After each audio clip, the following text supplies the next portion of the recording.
ఓం శుభంకర్యే నమః. వక్రతుండ మహాకాయ సూర్యకోటి సమప్రభ నిర్విఘ్నం కురు మే దేవ సర్వకార్యేషు సర్వదా. ఆదిత్యాయ చ సోమాయ మంగళాయ బుధాయ చ గురుశుక్రః శనిభ్యశ్చ రాహవే కేతవే నమః. గురుబ్రహ్మా గురుర్విష్ణుః గురుర్దేవో మహేశ్వరః గురుః సాక్షాత్ పరబ్రహ్మ తస్మై శ్రీ గురవే నమః. శ్రీ మహాగణాధిపతయే నమః. ఆదిత్యాది నవగ్రహ దేవతాభ్యో నమో నమః. అస్మత్ శ్రీ గురుచరణారవిందాభ్యాం నమః. సింహరాశి వారికి మే నెలలో గల గోచార ఫలితాలను తెలియజేస్తున్నాము, శ్రద్ధగా ఆలకించండి. ఈ రాశి వారికి ఉద్యోగపరముగా కొంత చికాకు ఉన్నప్పటికీ కోపముతో ఉన్నటువంటి అవకాశాలని చెడగొట్టుకుంటూ ఉంటారు. కాబట్టి జాగ్రత్తగా ఉండండి. ఎవరి మీద పడితే వారి మీద కోపాన్ని ప్రదర్శించి అవకాశాన్ని జారవిడుచుకోకండి. కొన్ని సందర్భాల యందు మౌనంగా ఉండటం ఉత్తమం. అలాగే సింహరాశి జాతకులు, ఉద్యోగస్తులు ఎవరైనా పక్కన ఏదైనా చిన్నపాటి వ్యాపారంలో కానీ షేర్స్లో కానీ పెట్టుబడులు పెట్టుకుంటే అటువంటి వారికి కొంత లాభదాయకంగా ఉంటుంది. అలాగే వ్యాపారస్తులకి ఆకస్మికముగా కొన్ని కాంట్రాక్ట్లు వచ్చి పడతాయి. అవి ఎంతో సంతృప్తిని ఇస్తాయి. అవి చేయటానికి మీకు ప్రోత్సాహం కూడా లభిస్తుంది. అంటే అటువంటి కాంట్రాక్ట్ చేయడానికి కొంత ఆర్థికమైనటువంటి అవసరాలు ఉన్నా దానికి సంబంధించినంత వరకు మీకు వనరులు ఏర్పడతాయి. ఈ సందర్భంలో ఇటువంటి ప్రయాణంలో నూతన పరిచయాలు కూడా మీకు ఎంతో ఆనందాన్ని ఇస్తాయి. వివాహము కానటువంటి వారికి శుభ సమయంగా గోచరిస్తోంది. సింహరాశి వారికి యోగ్యమైనటువంటి సంబంధాలు వస్తాయి. ముఖ్యంగా స్త్రీలకి అద్భుతమైనటువంటి సంబంధాలు వస్తాయి. ఎంతో కాలముగా మీరు వేచి ఉన్నటువంటి వరుడు మీకు లభించడం జరుగుతుంది. అలాగే ఆరోగ్యపరముగా మనం చూసుకున్నట్లయితే సింహరాశి వారికి కొంత బద్ధకంతో కూడుకున్నటువంటి అనారోగ్యాలు, లేజీనెస్తో కూడుకున్నటువంటి అనారోగ్యాలు, అది ఏమి పెద్ద రోగం కాదు, కానీ అది అలా మనం చేయటం ద్వారా సమాజంలో ఇది పెద్ద రోగం అనుకుంటారు కదా అనేటువంటి ఒక భావన, ఒక సింపతి కోసమని కొన్ని రోగాలను తెచ్చుకుంటారు. అటువంటి వాటికి మక్కువ చూపకండి. బద్ధకముతోనే రోగం వచ్చి ఉంటే కనుక బద్ధకాన్ని విడిచిపెట్టండి. ఏకాంతముగా ఉండటానికి కొన్ని సందర్భాలు ఉంటాయి. కొంత ప్రశాంతంగా ఉండాలి అని సింహరాశి జాతకులు ఒంటరిగా ఉండటానికి కూడా ప్రయత్నం చేస్తూ ఉంటారు. అది కూడా కొంత వారికి లాభదాయకంగానే ఉంటుంది, ఆనందదాయకంగా కూడా ఉంటుంది.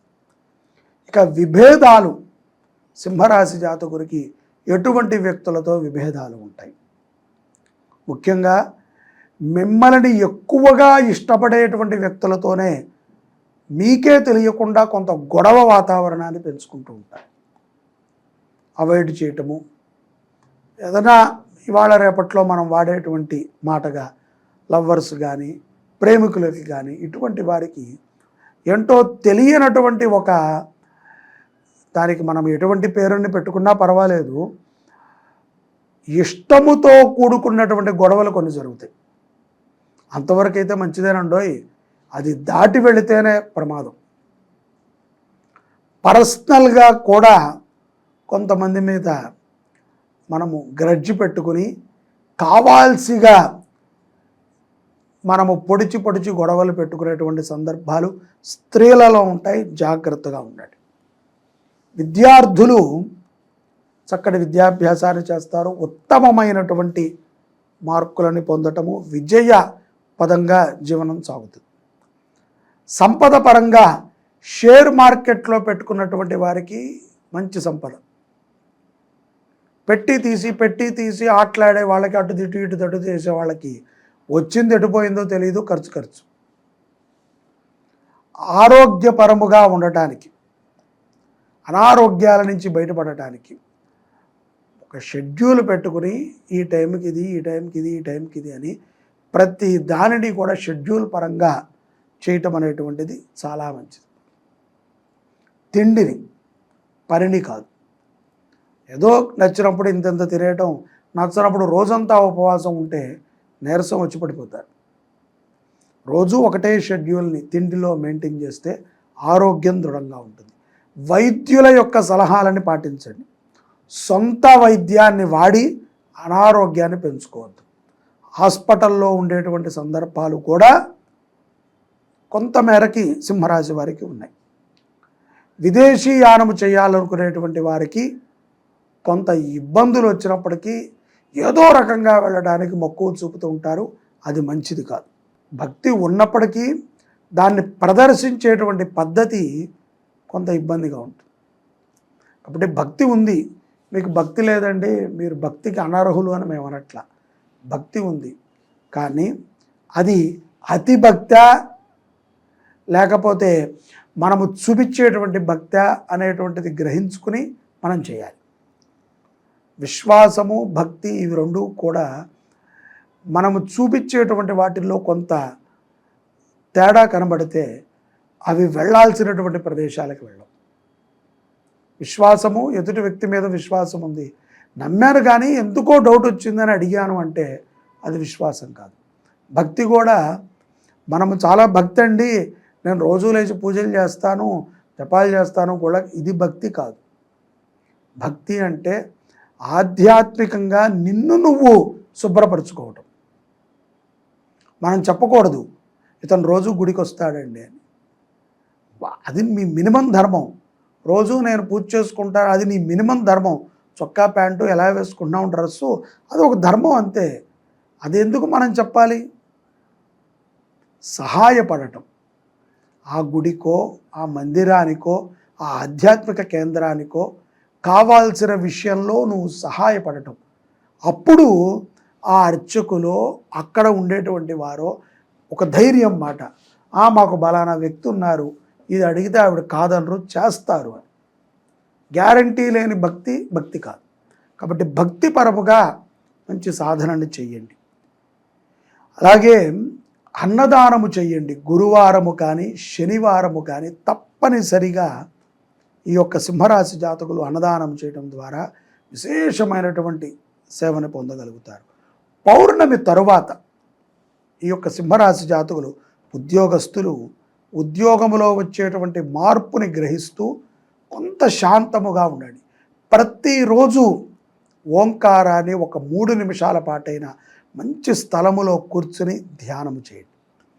వ్యాపారస్తులు కూడా అంతే, తొందరపాటు నిర్ణయాలను తీసుకోవద్దు. మధ్యవర్తిత్వము ద్వారా చేసేటువంటి పనులు నష్టాన్ని తెచ్చిపెడతాయి. పౌర్ణమి తర్వాత వివాహము కానటువంటి స్త్రీ పురుషులకి యోగ్యముగానే ఉంటుంది. స్త్రీలకి ముఖ్యంగా మంచి సంబంధాలు వచ్చి వివాహములు అవుతాయి. ఆరోగ్యపరముగా కూడా మీ చేతుల ద్వారా మీరు చెడగొట్టుకుని ఇప్పుడు వైద్యుడికి డబ్బిస్తున్నారన్న విషయాన్ని బాగా దృష్టిలో పెట్టుకోండి. విభేదాల విషయములో తొందరపాటుతో ఎవరిని ఏ మాట జారకండి. మాట జారితే వెనక్కి తీసుకుంటాం కష్టం. విద్యార్థులు చెడు వ్యసనాలకి దూరంగా ఉంటే అపారమైనటువంటి అభివృద్ధిని చూడగలుగుతారు. విదేశీ స్థిరత్వం చూసుకునేటువంటి వారు అవకాశము కరెక్ట్గా ఉందా లేదా, దానికి మనం అర్హులమా కాదా, ఈ రెండిటిని చూసుకుని అడుగు వేయండి. విజయప్రదంగా ఉంటుంది పౌర్ణమి తర్వాత.